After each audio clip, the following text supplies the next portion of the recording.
Votazione la proposta numero 41, verifica degli equilibri di bilancio e contestuale variazione di bilancio. Dichiaro aperte le votazioni.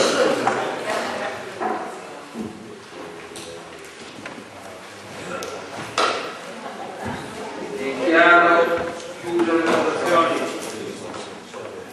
Presenti 34, votanti 34, maggioranza 18, favorevoli 26, contrari 7, astenuti 1, la delibera viene approvato.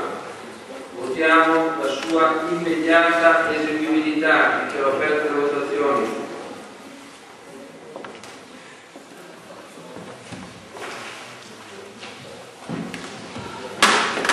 Dichiaro chiuse le votazioni.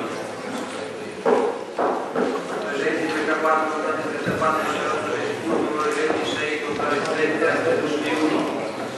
Passiamo all'oggetto numero 2, proposta numero 42. Verifica dello stato di attuazione dei programmi 2008, articolo 693 studi, articolo 45 regolamento di contabilità. Dichiaro aperte delle votazioni.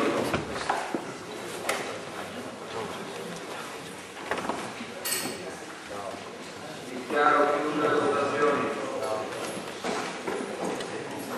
Presenti 34, votanti 34, maggioranza 18, favorevoli 26, contrari 7, astenuti 1, la delibera viene approvata.